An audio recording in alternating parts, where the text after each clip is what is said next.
We are back with another video. Before we get into the video, like, comment, and subscribe to the channel.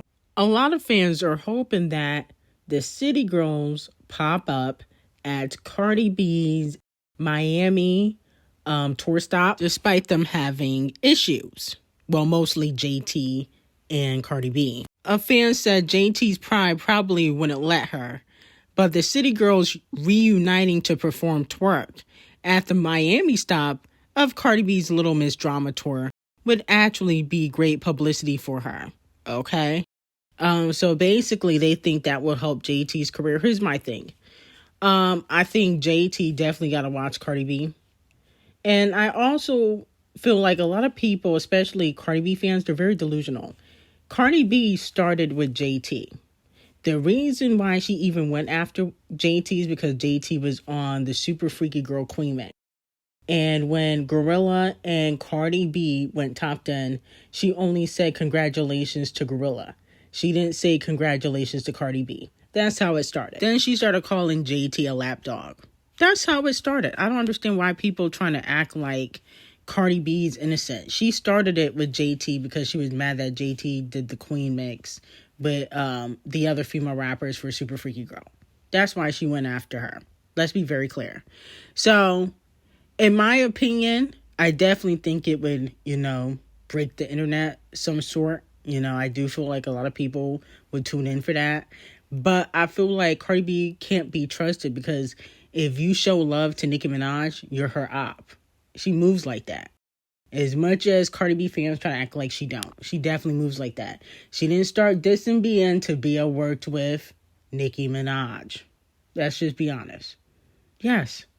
She didn't start beefing with Malibu Mitch until Malibu Mitch worked with Nicki Minaj. Okay? I definitely feel like it would, cause controversy and, somewhat break the internet. But I just feel like Cardi B can't be trusted because if you show love to Nicki, and JT is never going to publicly start dissing Nicki Minaj. The City Girls already did that.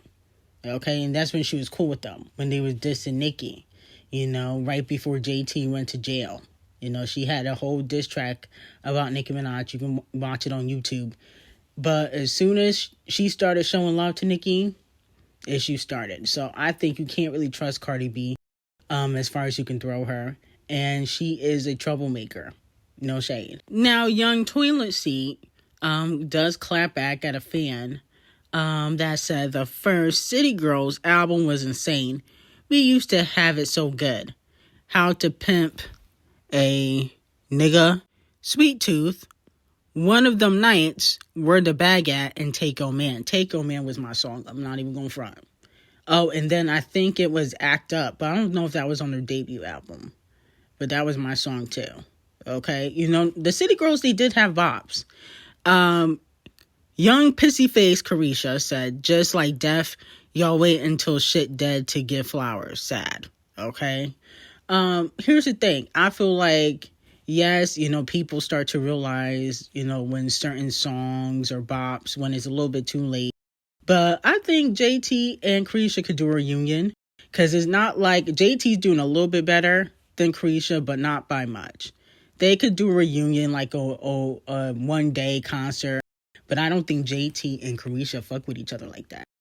Allegedly, Young Pissy Face, Carisha, and JT don't talk behind the scenes. That's the hot tea. That's the real hot tea. They don't fuck with each other. So, I think that they were always going to fall out because if you don't like your group member, you're never going to get along. Now, the Breakfast Club decided to pay homage to Nicki Minaj. They decided to honor Nicki Minaj for Women's History Month. They said, today we celebrate Nicki Minaj, one of the most influential artists to ever step in the game. For more than 15 years, Nicki has been dominating hip-hop with unmatched lyricism, iconic flows, and a presence that helped redefine what it means to be a female MC.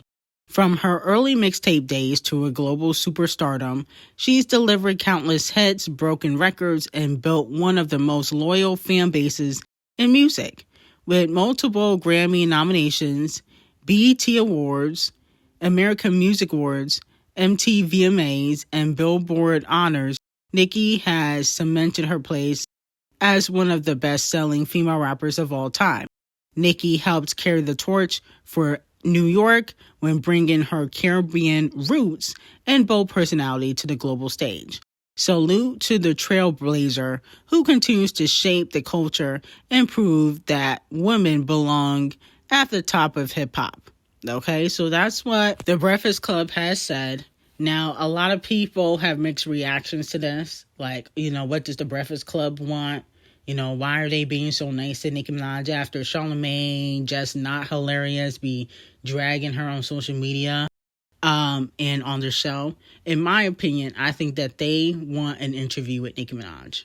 And I heard that, no shade, the ratings are down because of their Netflix deal. iHeart has a Netflix deal, so their ratings have been down since, you gotta watch the, episodes behind Netflix. And I have Netflix and I still not tuning in. Okay, no shade. I wasn't tuning in even when it was free. No shade. I don't think podcasts should be behind a paywall, in my opinion. I'm against that. Podcasts should not be behind a paywall. Unless you're saying some, behind the scenes shit that you can't really say on YouTube, but they don't do that. So in my opinion, I think the deal was a mistake, but that has affected their ratings, and they're trying to get certain artists that they know people would pay to watch, the interview. The Barbs, y'all would pay to see a Breakfast Club and Nicki Minaj interview. Y'all gonna pay for that. Don't act like y'all not. So that's what they're trying to do. They ain't fooling me. I know they need that interview. The ratings are in the trash. Nobody cares about Bottom Bushy, Charlamagne, and just not hilarious. So I think it's a strategic plan.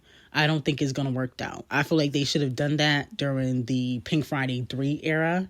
It would have looked a little bit more genuine, in my opinion. Now, moving on from that, it has been reported that Ivana Ortiz has entered a plea of not guilty, but then withdrew the not guilty plea in favor of postponing arraignment until March 25th.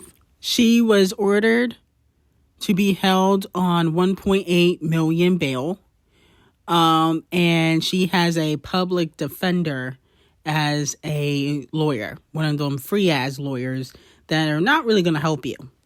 Okay, especially for these cases. It also has been reported that the judge has issued a protective order for Ortiz to stay away from Robin Fenty and Rakim Mayers, which is A$AP Rocky. Ivana Ortiz is not allowed to possess any firearms, along with several other conditions. And allegedly, Rihanna is definitely looking into moving outside of LA. She's looking to move and sell that house or that mansion. So let me know how y'all feel about it. I can't even believe that this idiot decided to enter in a not guilty plea. I'm like, girl, are you slow? Well, obviously, she ain't that bright. And they said everybody was there. Her mama, the children, A$AP. They had, other staff members. The staff members were nannies that were also there. I was like, damn. Wow. Now, Rihanna can always go to the Barbados. That's the thing. Rihanna's rich. I'm sure she's in the Barbados with her mother and family. And, she probably is making sure that she has top-notch security around. I don't think that we will ever see Rihanna without security ever again. I think those days are over, thankfully. And, hopefully it didn't cause too much damage to the children. Hopefully that did not happen, because stuff like this could give you PTSD. Stuff like this could definitely give you that. Now, there's been videos of, I guess, her staff and everyone leaving the residence, after the shooting happened. And I'm like, damn, they watching her every move. And like I said before, I don't really think that this was an accident. I think that this was definitely very much intentional, unfortunately. But I'm like, damn, it's never going to be the same for Rihanna. But at least she's leaving LA and she's trying to find other places where she'd be able to live with her family. Now, Beyonce's been getting dragged on social media because Parkwood is sending out a DMCA takedown notices for the Beyonce Bowl videos. I guess you can't watch it on YouTube or anywhere, which is dumb. Okay, I'm like, I don't get why she did that. But a fan said her worst trait habit is that she developed this past decade, honestly since Lemonade, making the art we love so inaccessible and treating it all like a memory to be cherished is so incredibly frustrating as her fan, truly my only disdain with her. So a lot of fans feel like, Beyonce tries really hard to make her music or her content like inaccessible to the fans. Remember, she took like years to put Lemonade on Spotify. It was only on Tidal, which was dumb because then she put it on Spotify after a few years. I think when it comes to Beyonce, she tries very hard to be different. It's annoying. Like, everybody else puts out music videos. The last two eras, she didn't put out music videos. Like, it just didn't make sense for the type of music Beyonce makes.